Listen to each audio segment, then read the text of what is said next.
Hello दोस्तों, welcome back to the channel. और आज हम करने वाले हैं कैपिटल गेन हेड के टेस्ट और नॉलेज के जो 3 क्वेश्चन बचे हैं हमारे, क्वेश्चन नंबर 5, 6 और 7, वो तीनों को हम कवर करने वाले हैं। बिना टाइम वेस्ट किए स्टार्ट करते हैं इस वीडियो को। सबसे पहले आते हैं क्वेश्चन नंबर 5।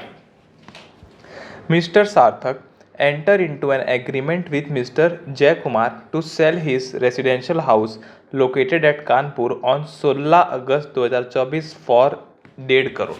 1.5 करोड़ में इसने एग्रीमेंट कर लिया है। बहुत बढ़िया। Sale proceeds were to be paid in the following manner. कब कब कितना कितना पैसा मिलेगा वो लिखा है। 20% अकाउंट पे चेक से मिलेगा डेट ऑफ एग्रीमेंट पे, 60% डेट ऑफ पोजीशन पे, और बैलेंस कंप्लीशन ऑफ रजिस्ट्रेशन के बाद। Jay Kumar was handed over the position on 15/12/24 and the registration process was complete on 14/1/2025। He paid the sale proceeds as per the sale agreement. जैसे sale agreement हुआ था वैसे इन्होंने पैसा दे दिया।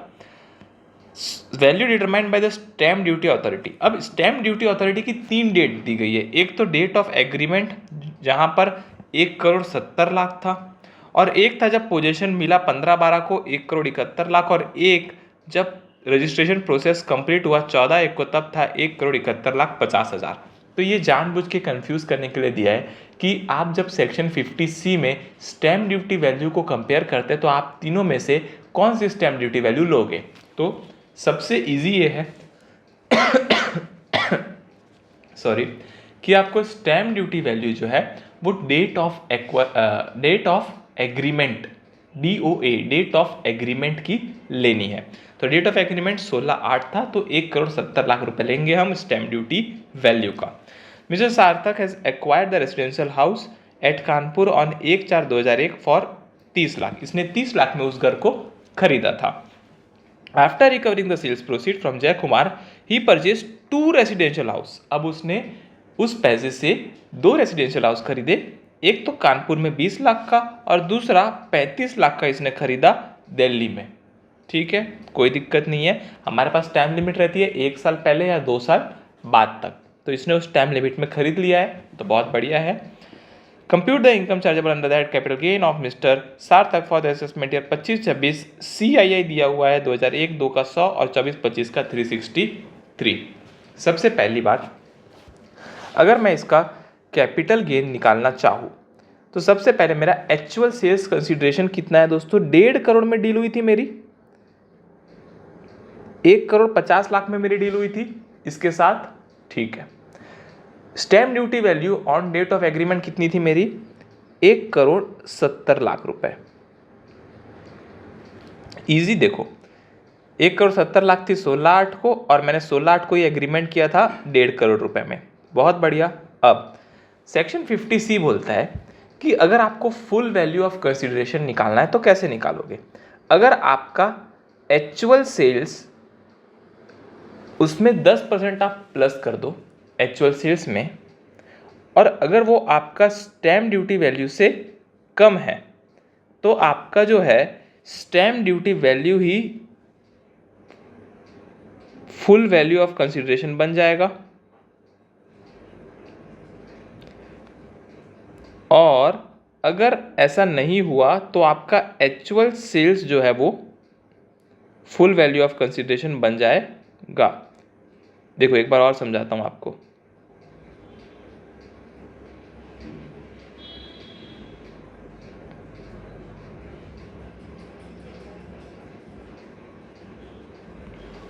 देखो बहुत ही ईजी है।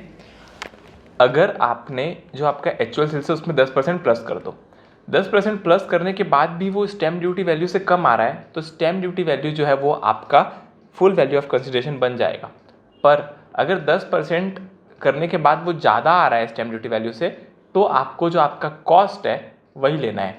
इसका सिंपल कॉन्सेप्ट ये है कि आपको बस ये देखना है कि देखो स्टैम्प ड्यूटी वैल्यू क्या होता है, जो गवर्नमेंट ने स्टैम्प ड्यूटी वैल्यू निकाला है वो, ठीक है, और जो आपने बेचा वो एक्चुअल सेल वैल्यू है। तो ये चाहते हैं कि आप जो रजिस्ट्री कराते हो ना, वो रजिस्ट्री के अमाउंट में और आपके अमाउंट में 10% से ज़्यादा का डिफरेंस नहीं होना चाहिए। 10% तक का डिफरेंस है तो वो एडजस्ट कर लेते हैं, और 10% से ऊपर रहता है तो दिक्कत होता है, तो फिर वो स्टैम्प ड्यूटी वैल्यू को ही आपका फुल वैल्यू ऑफ कंसिडरेशन मान लेते हैं। अब देखो इस क्वेश्चन में 1,50,00,000 रुपए है और स्टैम्प ड्यूटी वैल्यू है 1,70,00,000 रुपए। तो अब मैं 1,50,00,000 का 10% निकालता हूं तो मेरा आ जाएगा 15,00,000 और 15,00,000 को मैं प्लस कर दूंगा तो आ जाएगा 1,65,00,000। पर मेरा स्टैम्प ड्यूटी वैल्यू 1,65,00,000 से ज़्यादा है। तो ज़्यादा है तो मेरे को स्टैम्प ड्यूटी वैल्यू को ही फुल वैल्यू ऑफ कंसिडरेशन लेना पड़ेगा। और अगर मेरा स्टैम्प ड्यूटी वैल्यू यहाँ पर 1,60,00,000 होता, कितना होता, 1,60,00,000 होता, और मेरा 10% बढ़ाने के बाद 1,65,00,000 आ रहा है तो मैं 1,50,00,000 लेता। ठीक है, आई होप आपको ये 50C वाला कॉन्सेप्ट अच्छे से समझ में आया हो। तो मैंने फुल वैल्यू ऑफ कंसिडरेशन 1,70,00,000 रुपए ले लिया है। अब देखो दोस्तों, इसके बाद आता है cost of acquisition. Cost of acquisition में इंडेक्स कॉस्ट ऑफ एक्वाजिशन मैं निकालूंगा। तो 30 लाख में मैंने घर खरीदा था,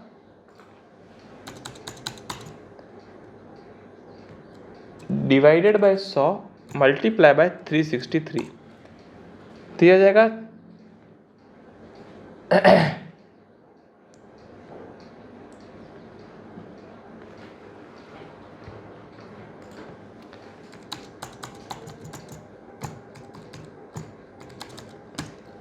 1,08,90,000, 1,08,90,000 आ जाएगा। ठीक है, अब मैं दोनों को माइनस कर दूंगा, माइनस 1,70,00,000 तो मेरा जाएगा 61,10,000 रुपीज़ का मेरा आ गया long term capital gain. I hope आपको ये चीज़ समझ आई हो। अब मैंने जो 2 घर खरीदे थे वो दोनों घर मेरे कितने के थे, दोनों घर थे मेरे, एक तो था मेरा 20 लाख का और एक था 35 लाख का।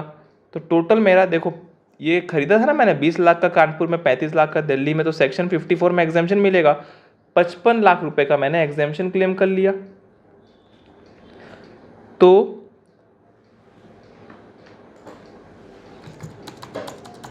ये आ गया मेरा 6,10,000 रुपए का long term capital gain chargeable to tax. पर यहाँ पर एक और ऑप्शन भी अवेलेबल होता है। तो अगर आपको देखो, it may be noted that since Sarthak has transfer the residential property on or after 23/7/24 which was acquired before the said date, he can opt to pay 20% on LTCG computed with indexation or 12.5% on LTCG without indexation, whichever is beneficial to him। यानी यहाँ पर वो दोनों चीज़ use कर सकता है, या तो वो इंडेक्सेशन के साथ 20% टैक्स दे सकता है या तो विदाउट इंडेक्सेशन 12.5%। तो मैंने इंडेक्सेशन के हिसाब से निकाला है, पर आपको ये नोट लिखना है और नोट लिखने के बाद आपका काम खत्म। बहुत बढ़िया, ठीक है, ये हो गया हमारा क्वेश्चन नंबर 5। सेम आएंगे हम क्वेश्चन नंबर 6 में। क्वेश्चन नंबर 6 क्या बोलता है, एक बार आप ध्यान से पढ़िए उसको।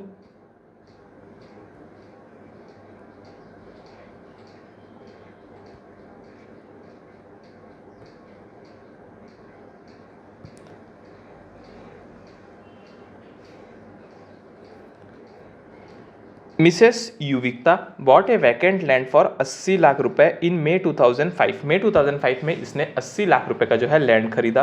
Registration and other expense were 10% of the cost of land, यानी 10% इसका और एक्सपेंस लग गया, यानी 88 लाख हो गया total. She constructed a residential building, 100 lakh का तो बिल्डिंग बनाया इसने फाइनेंशियल ईयर 7-8 में, और उसने एक एग्रीमेंट किया for sale of the above mister Johar के साथ किया, जो कि रिलेटिव नहीं है। सेल कंसिडरेशन जो है वो फिक्स हुआ था 700 लाख का, और 23/4/15 को युविका को 20 लाख एडवांस में कैश में मिल गए थे। बहुत बढ़िया, एग्रीमेंट भी हो गया था, पर फेलियर होने के कारण नेगोशिएशन नहीं हो पाया और सारा अमाउंट जो एडवांस का था वो युविका ने फोरफीट कर लिया। अब आपको फोरफीट के केस का एक आपको मैं बताता हूँ लॉ। जब भी फोरफीट आप करते हो कोई भी अमाउंट, आपको एक डेट दिखनी होती है, 1 अप्रैल 2014। क्या हुआ था उस दिन, क्या उस दिन आप पैदा हुए थे? नहीं। 1 अप्रैल 2014 के अगर आप पहले कोई अमाउंट फॉरफीट करते हो तो वो आपके कॉस्ट ऑफ एक्वाजिशन में से माइनस हो जाता है। पर आप 1 अप्रैल 2014 के बाद फॉरफीट करते हो तो वो अमाउंट आपका इनकम फ्रॉम अदर सोर्स में टैक्सेबल हो जाता है। इस केस में देखो, ये अमाउंट फोरफिट किया 23/4/2015 को, यानी 2015 की बात चल रही है, 2014 की नहीं, 2015 की। तो ये इनकम फ्रॉम अदर सोर्स में जाएगा और कॉस्ट ऑफ एक्विजिशन से माइनस नहीं होगा। ये बात आपको नोट में लिखनी कंपलसरी है। आगे बढ़ते। Mrs Yuvika again enter into an agreement on 1/5/24। फिर से 1/5/24 में एक एग्रीमेंट में आई। 810 लाख की बात थी, 80 लाख एडवांस में मिले आरटीजीएस से। स्टैम्प ड्यूटी वैल्यू थी 890 lakh. Sale deed was registered on 14/7 for the agreed consideration. Stamp duty valuation जो है तब तक रिवाइज हो चुकी थी और 900 लाख पहुंच चुकी थी। अभी मैंने आपको बताया stamp duty value date of agreement की लेनी है। Mrs Yuvika paid 1% as brokerage on sale consideration, बहुत बढ़िया। सब्सिक्वेंट टू सेल युविका ने क्या किया, दिल्ली और चंडीगढ़ में घर खरीदा। दिल्ली में 130 लाख का, चंडीगढ़ में 50 लाख का, और एक यूके में भी खरीद लिया 180 लाख का। भाई साहब फॉरेन में घर खरीदने की जरूरत नहीं थी, हमारा इंडिया महान है, बहुत अच्छा है, इंडिया में ही ले लेते।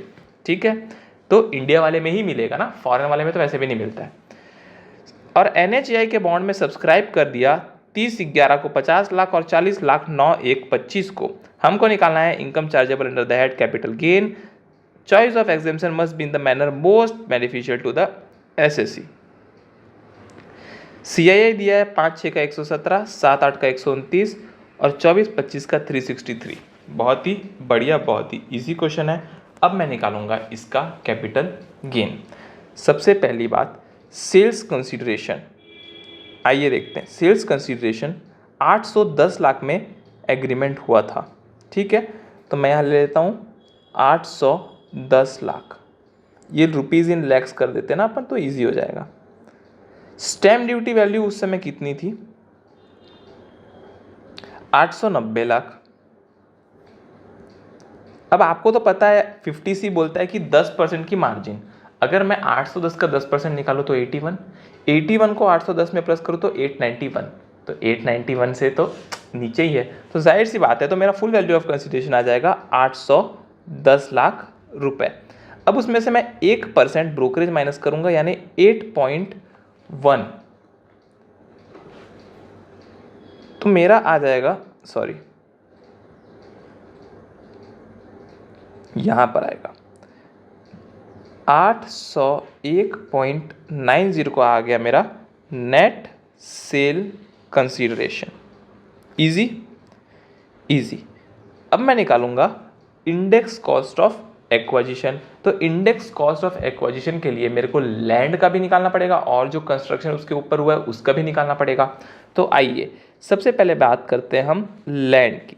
लैंड मेरा कितने का था, 80 लाख का था। अब देखो यहाँ पर लैंड मेरा जो है सबसे पहली लाइन में लिखा है 80 लाख मई 2005 और 117 था उस समय का और अभी का है 363, तो इंटू 363 डिवाइडेड बाय 117,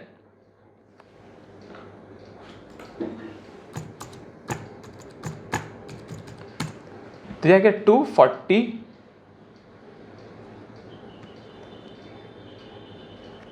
248 आ रहा था, पर अपने को 88 लाख पे लेना है। क्यों भाई साहब, वो 10% जो मैं आपको बताया था ना 88 होता है टोटल, 10% उसने एक्सपेंस भी तो दिया है, तो 88 इंटू 363 डिवाइडेड बाय 117, तो 273.03 आ जाएगा लैंड का। और उस पे उसने कंस्ट्रक्शन भी करवाया था, है ना। कितने का कंस्ट्रक्शन करवाया था, 100 लाख रुपए का करवाया था 7/8 को, तो 7/8 का 129 था। 100 लाख इंटू 363 डिवाइडेड बाय 129,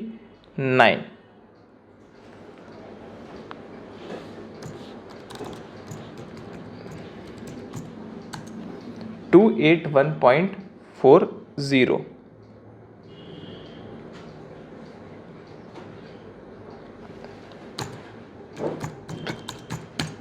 554.43 आ गया मेरा टोटल इंडेक्स कॉस्ट, जिसको मैं नेट सेल कंसीडरेशन से माइनस कर दूंगा तो मेरा जाएगा 247.47 लॉन्ग टर्म कैपिटल गेन।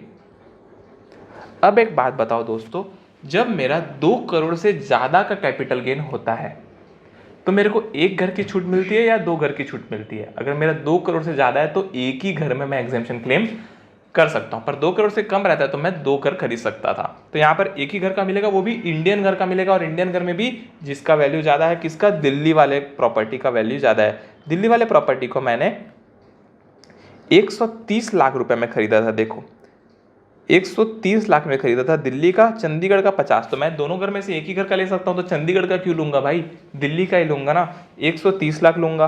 और यूके वाला तो छोड़ ही दो। तो 130 लाख का एग्जेम्पशन मिल गया अंडर सेक्शन 54, और 50 लाख का मेरे को मिल जाएगा 54EC। तो 180 का मेरे को मिल जाएगा टोटल। तो ये हो गया 67.47 आ जाएगा मेरा long term capital gain chargeable to tax. ये था दोस्तों मेरा कंप्लीट क्वेश्चन नंबर 6। रही बात वो जो 20 लाख कैश में मिला था ना, उसको इनकम फ्रॉम अदर सोर्सेस में दिखाना है ना, और वहां पर उसको टैक्सेबल भी करना है। तो ये आप नोट में लिख दीजिएगा, ठीक है। ये हो गया कंप्लीट। अब आते हैं लास्ट क्वेश्चन नंबर 7, जो कि कैपिटल गेन का लास्ट क्वेश्चन होगा। क्या बोलता है 7, आइए देखते हैं। Mister Shiva purchase house property on फरवरी 15, 1979 3,24,000, जिसमें स्टैम्प ड्यूटी पे की थी 10% के हिसाब से, यानी कि 3,50,000 स्टैम्प ड्यूटी वैल्यू थी, उसका 10% 35,000 रुपये इसने स्टैम्प ड्यूटी पे की थी, और घर को खरीदा था 3,24,000 में। बहुत बढ़िया। अप्रैल 2008 में शिवा ने एक एग्रीमेंट किया मोहन के साथ, और 14,35,000 में उस घर को खरीदने का सौदा कर लिया, और एडवांस ले लिया 1,11,000, 1 अप्रैल 2008। ठीक है। हाउएवर द सेल कंडीशन वो मैच नहीं हुआ, और उसने सारे एडवांस को फोरफीट कर दिया। अब फोरफीट की बात आती है तो 1/4/14, 1/4/14 के पहले फॉरफिट होता है तो कॉस्ट ऑफ एक्विजिशन में से माइनस होता है, तो ये वाला 111,000 माइनस होगा कॉस्ट ऑफ एक्विजिशन में से। बहुत बढ़िया। अब आ गया मई 15 में उसने दीपशिखा के साथ एग्रीमेंट किया था 20,25,000 का, और 1,51,000 एडवांस ले लिया, और दीपशिखा भी पे नहीं कर पाई, और वो अमाउंट भी शिवा ने फोरफिट कर लिया। 1/4/14 के बाद फोरफिट किया 1,51,000, तो कॉस्ट ऑफ एक्विजिशन में से माइनस नहीं करना है, इनकम फ्रॉम अदर सोर्सेस में एज ए इनकम ये ऐड हो जाता है। ठीक है। अब आ गया अगस्त 15, मिस्टर शिवा जो है एक और फ्लोर बना लेता है। बोलता है भाई घर तो बिक ही नहीं रहा है, बार बार एग्रीमेंट हो रहे हैं, टूट रहे हैं, तो एक फ्लोर और बना लेता हूँ। 3,90,000 में नया फ्लोर बना लिया। नवंबर 15-24 को जैसे ही इसने फ्लोर बनाया, एक और एग्रीमेंट हुआ मिस्टर मनीष के साथ 30,50,000 का, और 1.5 लाख एडवांस मिल गया। और 20 फरवरी को जो है इसने हाउस ट्रांसफ़र कर दिया, पूरा पैसा इसको मिल गया, और इसने ब्रोकरेज 1% जो है वो पे कर दिया। 1 अप्रैल 2001 को जो प्रॉपर्टीज़ की थी उसकी वैल्यू थी 11,85,000, और स्टैम्प ड्यूटी वैल्यू उसी समय की थी 10,70,000। Valuation of stamp duty value 15 नवंबर को थी 39 लाख, और 20 फरवरी को थी 41 लाख। तो स्टैम्प ड्यूटी वैल्यू 2 बार क्यों दी गई है? एक बार सेल्स निकालने के लिए, और एक बार कॉस्ट ऑफ एक्विजिशन निकालने के लिए। कॉस्ट ऑफ एक्विजिशन निकालने के लिए और सेल्स निकालने के लिए मैंने आपको बताया डेट ऑफ एग्रीमेंट वाली लेनी है। तो डेट ऑफ एग्रीमेंट कब था? 15 नवंबर। तो हम 15 नवंबर वाला 39 लाख रुपीज़ को कंसिडर करेंगे, बाकी कंसिडर नहीं करेंगे। अब कैपिटल गेन निकालो अंडर सेक्शन 112। एग्जेम्पशन लिमिट जो है फुल्ली एग्जॉस्ट हो चुकी है। बहुत बढ़िया। ये सबका इंडेक्स नंबर यहाँ पर दिया है, जो भी ईयर का यूज़ में है उस ईयर का दिया है। सबसे पहले मैं आता हूँ एक्चुअल सेल्स कंसीडरेशन। दोस्तों मेरा जो घर बिका है 30,50,000 का था।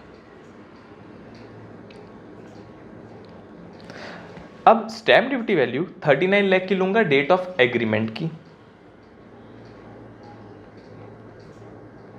अब मैं ये देखूंगा कि अगर मैं 30,50,000 में 10% प्लस कर देता हूं तो मेरा कितना आता है दोस्तों? 3355, यानी 33,55,000, जो कि मेरी स्टैम्प ड्यूटी वैल्यू से कम है। तो मेरे को फुल वैल्यू ऑफ कंसीडरेशन जो है वो स्टैम्प ड्यूटी वैल्यू को लेना होगा, और मेरी स्टैम्प ड्यूटी वैल्यू कितनी हो गई? 39 लाख की हो जाएगी। ठीक है।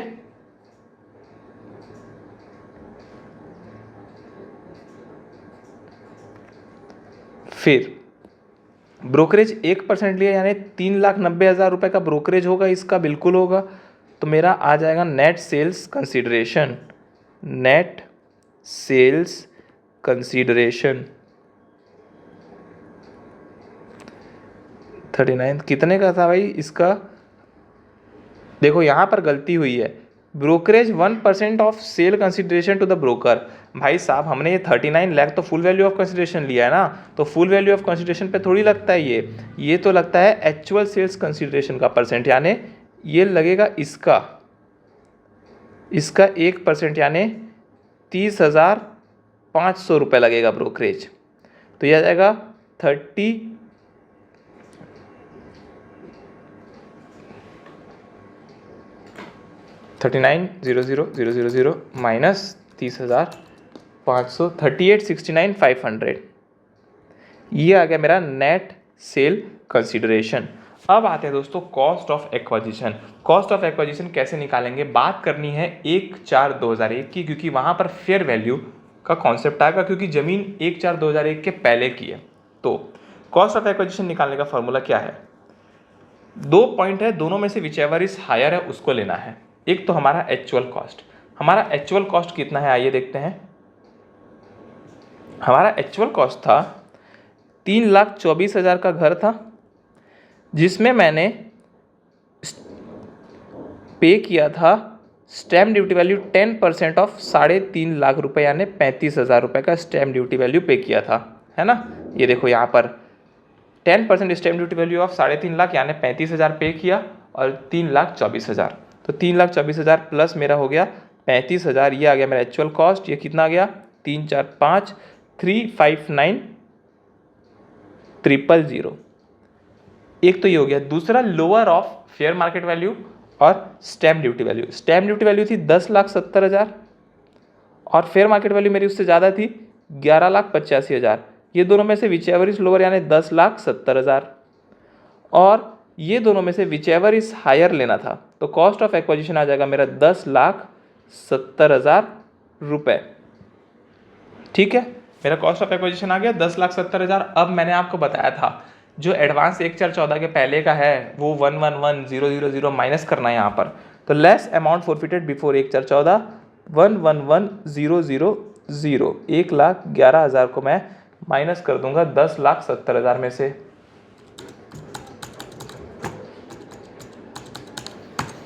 तो आ जाएगा मेरा 959,000, ये आ गया मेरा कॉस्ट ऑफ एक्वाजिशन। क्या आ गया? Cost of acquisition. तो मैं यहाँ पे ले लेता हूँ 959,000। अब आते हैं कॉस्ट ऑफ इम्प्रूवमेंट में, यानी इसने एक और फ्लोर भी बनाया था। कितने का बनाया था? 3,90,000 का एक फ्लोर और बनाया था इसने अगस्त 2015 में। तो मैंने ले लिया 3,90,000। अब मैं इसको कैलकुलेट करता हूँ तो आता है मेरा 25,20,500 लॉन्ग टर्म कैपिटल गेन। ठीक है, अब यहाँ पर एग्जेम्पशन है अंडर सेक्शन 54। यहाँ पर कोई भी एग्जेम्पशन नहीं है जी, उसको अपन अलग से निकालेंगे। मेरा लॉन्ग टर्म कैपिटल गेन आ गया 25,20,000 रुपये। बहुत ही ईजी है, बहुत ही ईजी है। अब दोस्तों टैक्स कैलकुलेट करने के लिए अपने पास 2 ऑप्शन है। एक, हम इंडेक्सेशन का बेनिफिट ले सकते हैं और दूसरा इंडेक्सेशन का बेनिफिट नहीं ले सकते। तो इसके लिए कौन सा अच्छा होगा? देखो, अगर ये इंडेक्सेशन का बेनिफिट नहीं लेता है, tax under section 112 without indexation, तो इसका लॉन्ग टर्म कैपिटल गेन आ रहा था 25,20,500। तो यहाँ पर 25,20,500 पे 12.5% लग जाएगा, यानी कि 3,15,063 रुपये,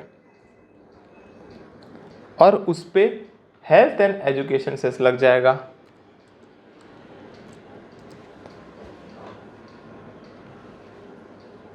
12,603 रुपये, और यह आ जाएगा 12,603 और 3,15,063 327,666 327।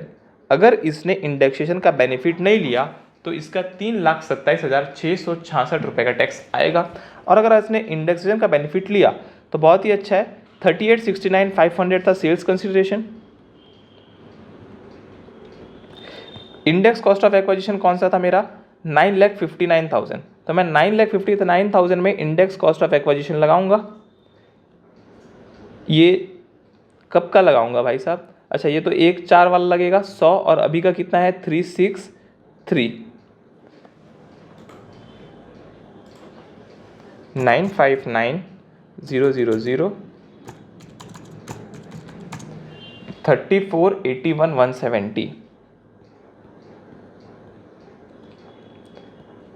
और कॉस्ट ऑफ इम्प्रूवमेंट भी है मेरा, कितना है भाई साहब 3,90,000।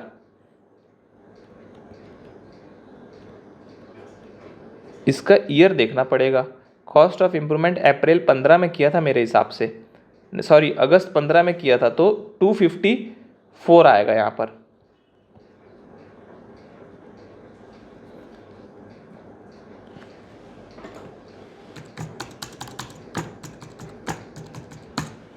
$557,362। तो मेरा लॉन्ग टर्म कैपिटल लॉस आने वाला है अभी,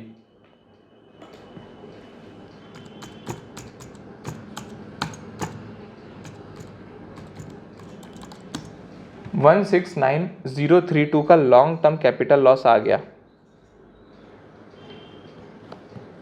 ये था मेरा कैलकुलेशन टैक्स का विदाउट इंडेक्सेशन और विथ इंडेक्सेशन जो कि निकाला है हमने, और कॉस्ट ऑफ एक्वाजिशन भी हमने निकाला अच्छे से, और हमने यहाँ पर लॉन्ग टर्म कैपिटल गेन भी निकाला है। तो ये था हमारा दोस्तों क्वेश्चन नंबर 7। आई होप आपको ये तीनों क्वेश्चन समझ आए होंगे, और अगर समझ आए हों अच्छे से तो लाइक करिए, सब्सक्राइब करिए और अगले वीडियो के लिए बने रहिएगा। आज के लिए इतना ही। जय हिंद, वंदे मातरम।